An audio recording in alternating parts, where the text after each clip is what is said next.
See beta, in question 3 of exercise 8.2, you are given that ABCD is a rectangle. अब जब भी मुझे rectangle बोला तो मेरे दिमाग में क्लियर होना चाहिए that the opposite sides will be equal. ये दोनों आपस में इक्वल होगी, ये इक्वल होगी, है ना. पैरेललोग्राम तो है वो. And each angle is of 90 degree. मतलब ये angle every angle will be of 90 degree. ABCD. Correct.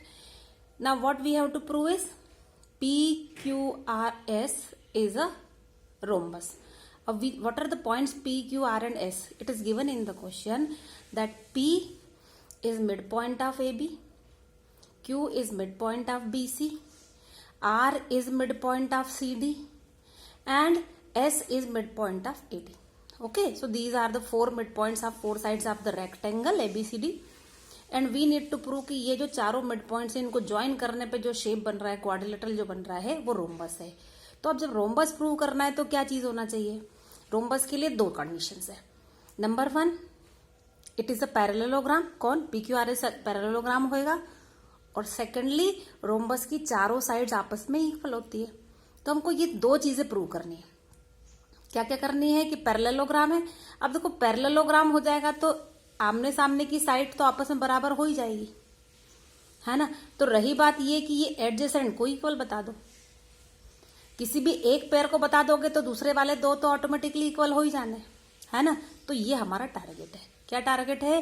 That PQRS is a parallelogram and its adjacent sides are equal. कोई भी एक पेयर को आप शो कर देंगे तो दूसरा पेयर ऑटोमेटिकली हो नहीं है. ओके, तो देखिए ये यहां हमने लिख रखा है. What we need to prove is PQRS is a rhombus, है ना. अब इसको प्रूव करने के लिए एक छोटा सा काम ये किया कि मैंने A और C को ज्वाइन कर दिया, डायगोनल बना लिया. उससे क्या हुआ? See I got two triangles ACD. अब इस ट्राइंगल ACD में, बाकी नीचे का पोर्शन आप भूल जाओ थोड़ी देर के लिए. ACD में एक साइड AD, उसका मिड पॉइंट S, दूसरा साइड CD, उसका mid point R, and SR is joining the midpoint of the two sides. Correct. तो ये जो SR बनेगा, मिड पॉइंट थ्योरम बोल रही है, ये थर्ड साइड ट्रायंगल की जो रिमेनिंग साइड है कौन सी वाली है? AC है ना. हमारा ट्रायंगल ये था. तो इस AC के ये पैरेलल होएगी और मेजरमेंट में मिड पॉइंट थ्योरम सेज कि this SR will be half of the third side AC, है ना. देखिए ये मैंने आपके लिए यहां लिख रखा है. For triangle DAC, for DA midpoint is S, for DC midpoint is R. दिखाया था ना अभी आपको यहाँ पर, है ना. So इसका मतलब using the midpoint theorem, SR is parallel to AC, also SR is half of AC. Correct. In the same way, if you consider this triangle, नीचे वाला ट्रायंगल आप कंसीडर कर लें, तो P and Q are the midpoints of the two sides. So PQ will be parallel to AC and half of AC, है ना. ये यहां लिखा है हमने, देखिए PQ parallel to AC and PQ is half of AC, है ना. देखना जरा, ऊपर SR and AC parallel, यहां शो किया SR and PQ and AC parallel. Here ये 1 है मेरे पास, ये 2 है. इन दोनों का अगर यूज कर लूं तो SR and PQ are parallel to each other. भाई एक ही लाइन के पैरेलल है ना. ऑल्सो AC का आधा ये है, AC का आधा PQ भी है, तो दोनों का मेजरमेंट भी इक्वल हो गया. अब आपके पास 1 पेयर ऑफ साइड जो है वो इस PQRS के SR और PQ पैरेलल भी है और इक्वल भी है. और ये मिनिमम कंडीशन है पैरेललोग्राम प्रूव करने की, है ना. पैरेललोग्राम में किसी भी एक पेयर ऑफ साइड को आप पैरेलल और इक्वल दिखा दो तो वो क्वाड्रिलेटरल पैरेललोग्राम हो जाता है. तो मतलब भाई ये साइड इक्वल हो गई, ये इक्वल हो गई. अब क्या दिखाना हमको? पैरेललोग्राम हो गया. अब हमको ये दिखाना है कि एडजेसेंट साइड्स इक्वल है. आप ये दो छोटे ट्रायंगल इमेजिन करना प्लीज.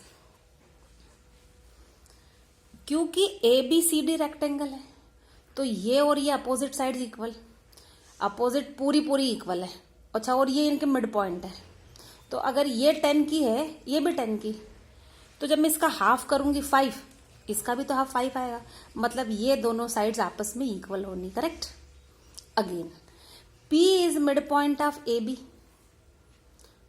तो ये वाला ए पी और बी पी दोनों भी आपस में इक्वल होंगे, मिड पॉइंट का तो मतलब ही है ना। और each angle of rectangle that is angle A angle B are of 90 degree.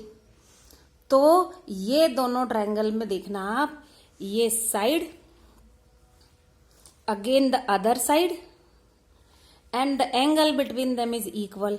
तो साइड एंगल साइड कॉन्ग्रुएंट से बोलते हैं कि ट्रायंगल्स हो गए कॉन्ग्रुएंट, और अगर ये कॉन्ग्रुएंट हो गए तो करस्पॉन्डिंग पार्ट्स एक ही मेरे काम का है, दिस है ना, ये पार्ट और ये पार्ट आपस में इक्वल हो जाएंगे।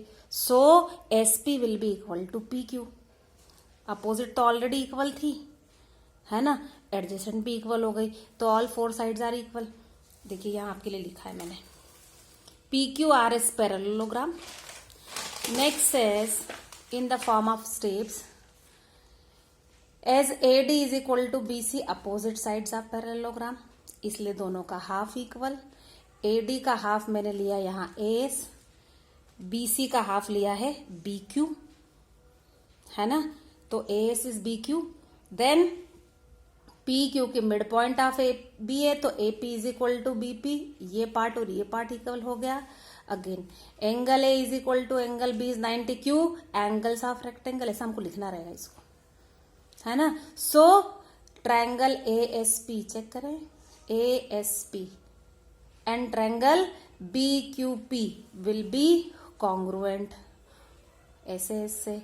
और अगर कॉन्ग्रुएंट हो गए तो S P is equal to P Q, that is from C P C T, है ना, ये दोनों तो बराबर हुए, एस पी पी क्यू। आप ये दोनों ट्रायंगल लेते अगर ऊपर वाले, तो ये और ये होते, इसका मतलब ऑल 4 साइड्स आर इक्वल। और अगर 4 साइड्स इक्वल हो गए तो इसका मतलब पैरेललोग्राम भी है, 4 साइड्स भी इक्वल है, so it is a rhombus.